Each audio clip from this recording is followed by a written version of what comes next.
Hi అండి, అందరూ ఎలా ఉన్నారు? అందరూ బాగున్నారా? నేనైతే చాలా బాగున్నాను. అనుడికి మీకు ఘన స్వాగతం. నా వీడియోస్ కనుక మీకు నచ్చినట్టయితే లైక్ చేయండి, షేర్ చేయండి, సబ్స్క్రైబ్ చేసుకోవడం మాత్రం అస్సలు మర్చిపోవద్దండి. మీ ఫ్రెండ్స్ అండ్ మీ ఫ్యామిలీ మెంబర్స్కి ఖచ్చితంగానే షేర్ అనేది చేయండి. ఈరోజు పండగ పూట అనగానే మనకి హడావిడి అనేది మొదలవుతుంది కదండి. కాసిన్ని వాటర్ పోసుకొని పొట్టు తీసిన మినపప్పు ఈ విధంగా గ్రైండర్లో అనేది వేసుకోండి. గారెలు కొంచెం పైన క్రిస్పీగా లోపల సాఫ్ట్గా నూనె పీల్చుకోకుండా ఏ విధంగా అనేది తయారు చేయాలనేది ఈ వీడియోలో చూసేయండి. అలాగే పండగల అనగానే గారెలు, పులిహోర ఇవన్నీ కామన్ కదండి. ఇవి ప్రసాదంగా మనం నైవేద్యంగా దేవుడికి అనేది ఇస్తూ ఉంటాం కదా. హోటల్ స్టైల్లో వడలు ఏ విధంగా తయారు చేసుకోవాలనేది ఈ వీడియోలో చూసేయండి. చాలా బాగుంటుంది, అలాగే సాఫ్ట్గా ఉంటుంది. కొంచెం అనేది వాటర్ అనేది ఇలా చిలకరించుకోండి, మరీ ఎక్కువగా కాకుండా అలాగే జోరుగా కాకుండా. గ్రైండ్ చేసుకోవడం వల్ల మనకి ఏంటంటే వడలు అనేవి చాలా సాఫ్ట్గా వస్తాయి. అలాగే మధ్యలో కొంచెం బబుల్స్గా రావడం వల్ల మన గారెపిండి అనేది చాలా బాగుంటుందండి. నేనైతే ఈ విధంగా అనేది తయారు చేసుకుంటాను. ఇదిగో చూడండి ఎంత సాఫ్ట్గా ఉంది కదా. ఇలా చేతులు పెడితే కూడా ఏం కాదండి. ఈ విధంగా ఇంకా కొంచెం సాఫ్ట్గా అనేది రావాలి. ఇదిగో చూడండి మన చేతికి అనేది అతుక్కోకుండా కాస్త బురుగ్గా వస్తూ ఉండాలి. ఇలా నీటిలో వేయగానే బాగా తేలిపోవాలి. అప్పుడే మన వడపిండి అనేది లైట్ వెయిట్గా అవుతుంది. అదంతా మనం గ్రైండర్ అవుతుండగానే ఆన్లో ఉండగానే ఈ విధంగా అనేది మొత్తం తీసేసుకోండి. గారెపిండి అనగానే వడపిండి అనగానే ఈ విధంగా చేసుకుంటే సరిపోతుంది. కాసిన్ని నీళ్ళు పోసేసి నేను ఇడ్లీకి దోశకి కూడా నానేసుకుంటున్నానండి. ఫస్ట్ అయితే ఇలా మినపప్పు అయితే ఈ విధంగానే చేసుకున్నాను. ఒకటే కాదండి, గ్రైండర్ పెట్టినప్పుడు ఒక 2-3 టిఫిన్స్ కోసం ఈ విధంగా వేసుకోండి. మనకి టైము కలిసి వస్తుంది.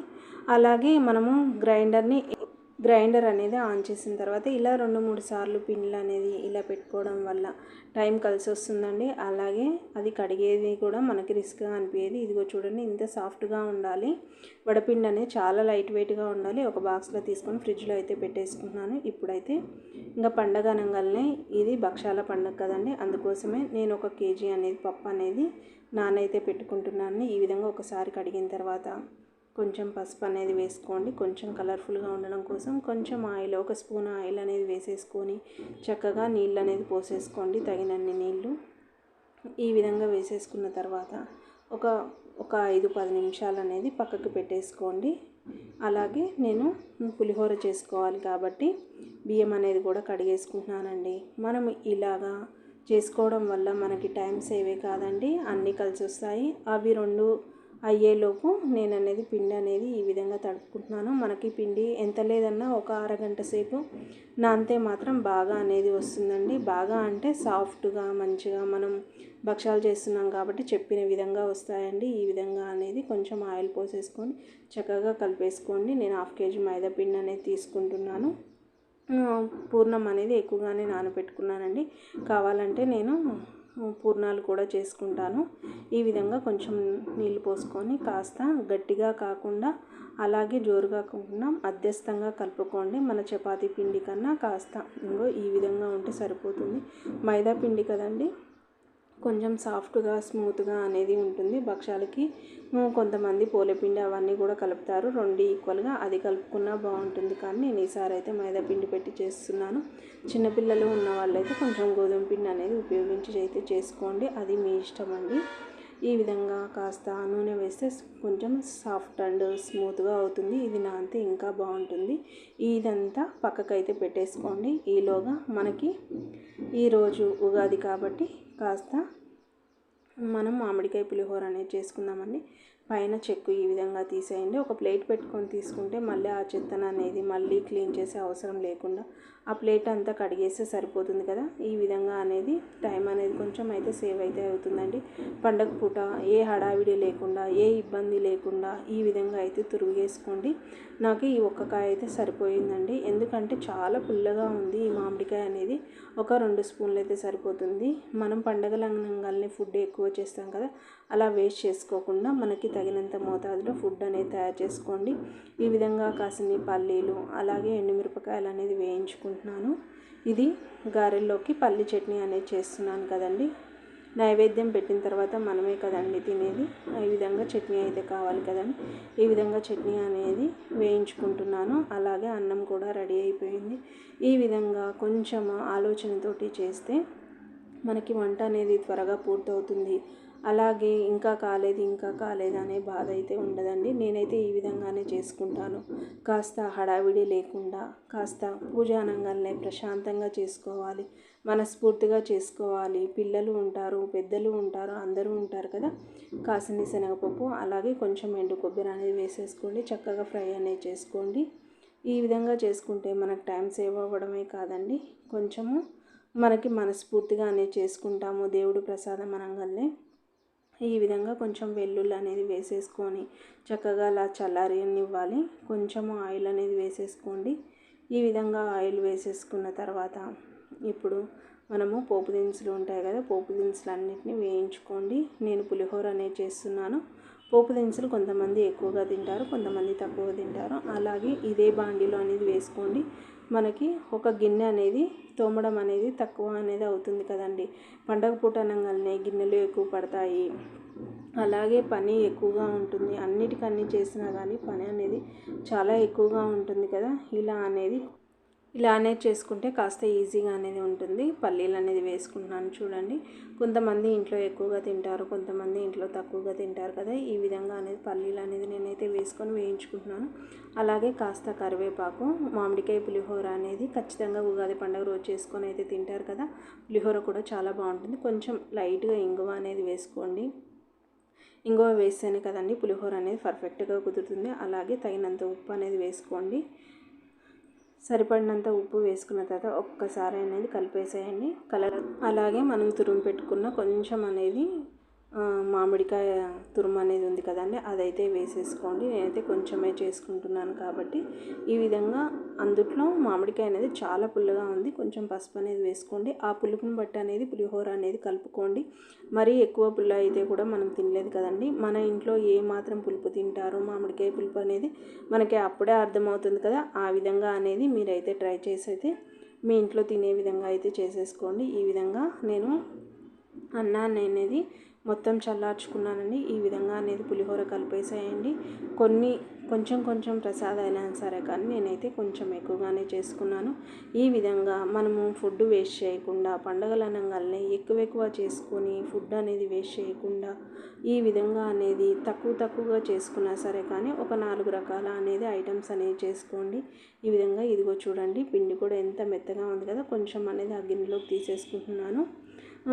కొంచెం మూత పెట్టేసుకుంటే సరిపోతుంది. ఇదే గిన్నెలోకి నేను పప్పు బాగా ఉడికిపోయింది కదండి, పప్పును అనేది ఈ విధంగా వేసేసుకుంటున్నాను. ఇంత మెత్తగా అయితే నాకైతే సరిపోతుంది. కొంతమంది పలుగ్గా కూడా ఉంచుకుంటారు. ఈ విధంగా అయితే గ్రైండర్లో అయితే కాస్త మంచిగా నలుగుతుంది కదా. ఈ చారు అనేది బయట పడేయకుండా దాంతో కట్ అనేది చేసుకోవచ్చు. ఇదిగో నేను గారెపిండి కూడా సిద్ధం అయితే చేసి పెట్టుకున్నాను. కొంచెం అయితే తీసేసుకొని అలాగే ఒక స్పూన్ జీలకర్ర అనేది వేసేసుకోండి. అలాగే ఒక స్పూన్ అనేది కొంచెం సాల్ట్ అనేది రుచికి సరిపడినంత సాల్ట్ అనేది వేసుకోండి. దీంట్లో ఉల్లిపాయ కానీ పచ్చిమిర్చి కానీ నేనైతే ఏది వేసుకోవట్లేదు, ఎందుకంటే ప్రసాదం కోసం చేస్తున్నాను కాబట్టి కొంచెం ఉల్లిపాయ పచ్చిమిరపకాయ అనేది తగ్గించేశాను.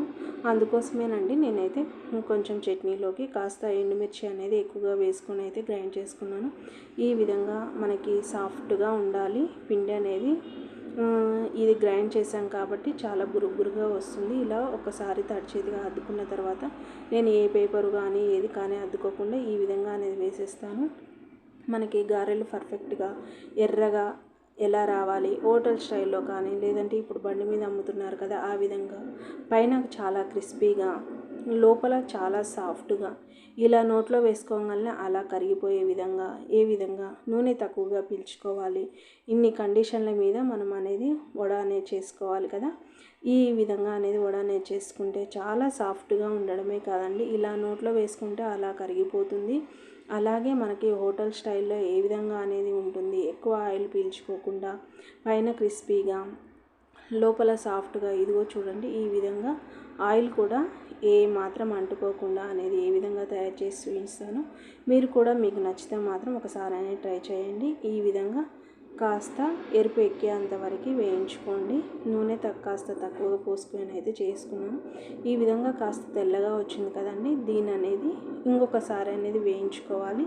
వేయించుకోవడం వల్ల మనకి కావలసిన కలర్ అనేది వస్తుందండి. అలాగే నూనె 2 సార్లు వేస్తున్నాం కదా, నూనె ఏమాత్రమైనా ఎక్కువగా పీల్చుకుంటుందా అంటే ఏమాత్రం పీల్చుకోదండి. ఇంకా పీల్చుకున్న నూనె మొత్తం ఇలా అనేది వదిలిపెడుతూ ఉంటుంది. అలాగే పైన క్రిస్పీగా ఇలా నోట్లో వేసుకోగానే అలా కరిగిపోతుందండి. గారె అయితే అంత సాఫ్ట్గా ఉంటుంది. మనకి ఎన్ని తిన్నా కానీ మనము ఆయిల్ తింటున్నట్టు అసలుకి ఏమాత్రం అయితే ఉండదు. ఈ విధంగా అయితే మీరైతే ట్రై చేయండి. పిండి అనేది లైట్ వెయిట్గా ఇలా కాస్త నీళ్ళలో వేయగానే అలా పైకి తేలితే గారెపిండి అనేది పర్ఫెక్ట్గా అయితే అవుతుందండి. ఈ విధంగా అయితే చేసుకోండి. ఇదిగో చూడండి, తెల్లగా ఉన్నవన్నీ నేను ఈ విధంగా వేసుకొని డబల్ టైం అనేది చేసుకుంటున్నాను. మనం ఒకసారి ఈ విధంగా చేసి పక్కకు పెట్టుకున్న తర్వాత పిల్లలు కాస్త వేడివేడిగా తినాలనుకున్నప్పుడు ఇంకోసారి వేయించుకుని తింటే సరిపోతుంది కదండి. ఈ విధంగా ఒకసారి అయితే చేసుకున్న తర్వాత రెండోసారి వేయడానికి కూడా ఎక్కువ టైం అనేది పట్టదు. ఇదిగో చూడండి, ఈ విధంగా లోపల సాఫ్ట్గా ఎంత బాగుంటుందంటే అంత బాగుంటుంది. ఇదిగో చూడండి, నేనైతే బెల్లం అనేది ఒక 3 పావు కేజీలు బెల్లం తీసేసుకొని ఈ విధంగా గిన్నెలో అనేది చక్కగా అనేది కలుపుకుంటున్నాను. ఈ విధంగా అనేది బెల్లం అనేది కాస్త పొడిగా కలుపుకోండి. మన ఫ్లేవర్ కోసం ఇలాచి పొడి ఉంటుంది కదా, నేనైతే పొడి అయితే చేసుకొని అయితే పెట్టుకుంటున్నాను. ఈ విధంగా ఒకసారి చక్కగా కలిపేసి గ్రైండ్ అనేది చేసేయండి. గ్రైండ్ చేసుకునేది అయితే నేనైతే చూపించట్లేదు, ఎందుకంటే వీడియో లెంతీ అవుతుంది, చూడటానికి కూడా కాస్త ఇబ్బంది అనేది అనిపిస్తుంది కదా. ఈ విధంగా చక్కగా అనేది కలుపుకోండి. మనం ప్రసాదం అనగానే ఏ హడావిడి లేకుండా కాస్త సింపుల్గా అలాగే ఈజీగా ఎక్కువ కాకుండా తక్కువగా చేసుకొని ఒక 4 రకాలుగా పండగ అనగానే పిల్లలు పెద్దలు అందరం కలిసి చేసుకుంటాం కదండి. ఈ విధంగా కాస్త ప్రశాంతంగా ఫ్యామిలీతోటి గడిపినట్లు అవుతుంది. పిల్లలకు కూడా మా పిల్లలు ఆల్రెడీ నేను అన్నీ సిద్ధం చేసి పెట్టాను, వాళ్ళైతే పూజ చేస్తున్నారు. వాళ్ళు పూజ చేసేలోపు నేను ఇవన్నీ ప్రసాదాలన్నీ రెడీ చేస్తానండి. పిల్లలు కూడా పండుగలు వచ్చిందంటే వాళ్ళకి కంపల్సరీగా పండుగ అనేది చెప్పేసేయండి. ఈ విధంగా నేను కొంచెం గ్రైండ్ చేసుకున్నాను కదా, అది పప్పు లోపల రసం అనేది మిగిలింది కదా, కాస్త పప్పు బెల్లం అనేది వేసేసుకొని ఈ విధంగా అయితే చేసుకోండి. కొంచెం చింతపండు నానబెట్టేసి, ఇది కట్టుచారు అంటారు కదా, సూపర్ టేస్టీగా ఉంటుంది. ఇదైతే భక్షాలు ఎప్పుడైనా చేసుకున్నప్పుడు అది మిగిలినప్పుడు మాత్రం ఈ విధంగా అయితే ట్రై చేయండి. సూపర్ టేస్టీగా ఉండడమే కదండి, అసలుకి ఫ్లేవర్ అయితే చాలా బాగుంటుంది. దానికోసం తాలింపు కొంచెం జీలకర్ర, కొంచెం ఆవాలు, అలాగే ఎండుమిరపకాయలు అనేది వేసుకుంటున్నానండి. దీంట్లో ఉల్లిపాయలు అవి ఇవి ఏమీ వేయకుండా ఈ విధంగా పండగ పూట కాస్త వెల్లుల్లికి దూరంగా ఉండండి. అది ఎవరిష్టం వాళ్ళదండి, కావాలంటే అయినా వేసుకోవచ్చు. నేనైతే వెల్లుల్లి అనేది ఏమి వేయట్లేదు. ఈ కట్టుచారు సూపర్ టేస్టీగా ఉండడం కాదండి, అందరూ మెచ్చుకునేలాగా కాస్త స్వీట్గా అలాగే పుల్లగా ఉంటుంది. ఎప్పుడైనా ట్రై చేస్తే మాత్రం కంపల్సరీ కామెంట్ అనేది చేయండి. ప్రతి ఒక్కరైతే కంపల్సరీగా ఈ కట్టు అనేది తింటూ ఉంటారు కదా. అలాగే కాస్త కరివేపాకు వేసేసుకోండి. ఆ కట్టంతా ఈ విధంగా వంచేసుకోండి. ఇది చాలా బాగుంటుంది. ఎప్పుడన్నా ట్రై చేయకపోతే మాత్రం ట్రై చేయండి. తగినంత ఉప్పు అనేది వేసుకోండి. కొంచెం చింతపండు కూడా తగినంత అనేది వేసుకోండి. అలాగే కొంచెం కారం అనేది వేసుకోండి. ఇలాగ చింతపండు, కొంచెం బెల్లము, అలాగే పప్పు, శనగపప్పు, నేనైతే తెల్ల శనగలు పెట్టి అయితే భక్షాలు అనేది చేసుకుంటున్నానండి. ఇది తెల్ల శనగలు అయితే కొంచెం గ్యాస్ట్రిక్ ప్రాబ్లం ఉన్నా, లేదంటే కడుపు ఉబ్బరంగా కాకుండా ఈ విధంగా అయితే ఉంటుంది. చారు కూడా మన ఇష్టం ఉన్నంత తినేయచ్చు అండి, అంత కమ్మగా ఉంటుంది. అలాగే మనము శనగపప్పు అనగానే కాస్త కడుపు ఉబ్బినట్లు అవుతుంది, ఎందుకంటే పండగ పూట అనగానే కాస్త లేటుగా టిఫిన్లు కానీ లంచ్ కానీ ఏదన్నా కానీ కాస్త అనేది లేట్ అయితే అవుతుందండి. పండగ పూట అనగానే కాస్త ఎంత మార్నింగ్ లేట్ చేసినా కానీ ఏదో ఒకటి లేట్ అవుతుంది కదా. ఆ లేట్గా అయినప్పుడు కాస్త ఉబ్బరంగా అనిపిస్తుంది కదా. ఈ చారుతో అయితే అలాంటి ప్రాబ్లం అనేది ఏది ఉండదండి.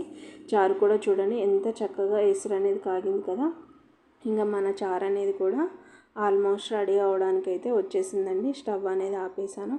అలాగే మనకి నెక్స్ట్ ఏంటి, భక్షాలండి. ఈ విధంగా కొంచెం పూర్ణం అయితే తీసుకొని ఈ విధంగా భక్షాలు పెట్టేసుకోండి. ఇదిగో చూడండి, ఈ విధంగా అనేది ఎర్రగా అనేది కాలిపోయింది కదండి, ఆ విధంగా కాలితే సరిపోతుంది. ఈ విధంగా కాస్త పిండి అనేది తీసుకోండి, లోపల పిండి పెట్టేసి ఈ విధంగా ఒత్తుకోండి. ఇదిగో చూడండి, ఈ విధంగా చేతి పెట్టి అంటుంటేనే సాఫ్ట్గా అనేది వచ్చేస్తుంది కదా.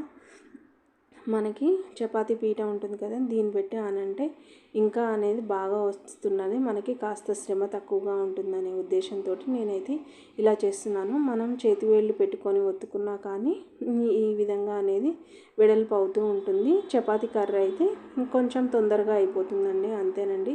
అన్ని భక్షాలు అనేది ఈ విధంగా నేనైతే తయారు చేసి అయితే చూపిస్తున్నాను చూడండి. ఫాస్ట్ మోడ్లో అన్నీ పెట్టుకున్నాను. చాలా వరకు అయితే భక్షాలు అందరికీ తెలిసిన విషయమే కదండి, అందుకోసమే క్లియర్గా చూపించట్లేదు. ఇదిగో చూడండి, భక్షం అనేది చూడండి ఎంత బాగా పొంగుతుందో కదా. ఈ విధంగా మనకి దేవుడికైతే ప్రసాదం పెట్టిన తర్వాత అయితే చూపిస్తున్నాను. ఎందుకంటే ఇది మార్నింగ్ అనేది ప్రసాదంగా మన ఉగాది పండుగలనే ఉగాది పచ్చడి ఎలానో భక్షాలు కూడా అదేవిధంగా నైవేద్యంగా అనేది పెడుతూ ఉంటాం కదా. నేను అనేది మైదా పిండి తీసుకున్నాను కాబట్టి సాఫ్ట్గా అనేది ఈ విధంగా చూడండి ఎంత సాఫ్ట్గా ఉంది కదా. ఇలాంటి భక్షాలు ఎన్ని తిన్నా కానీ ఇలా నోట్లో వేసుకోగానే అలా కరిగిపోతూ ఉంటుందండి. పిల్లల నుంచి పెద్దవాళ్ళ వరకు అంత ఎందుకండి, అసలు పళ్ళు లేని ముసలి వాళ్ళైనా కానీ ఎంతో ఎంజాయ్ చేస్తూ ఉంటారు కదా. నా వీడియోస్ ఇంకా మీకు నచ్చితే లైక్ చేయండి, షేర్ చేయండి, సబ్స్క్రైబ్ చేసుకోవడం మాత్రం అస్సలు మర్చిపోవద్దండి. వీలైతే మీ ఫ్రెండ్స్ అండ్ మీ ఫ్యామిలీ మెంబర్స్ కూడా షేర్ చేయండి. హ్యావ్ ఏ నైస్ డే అండి. బాయ్.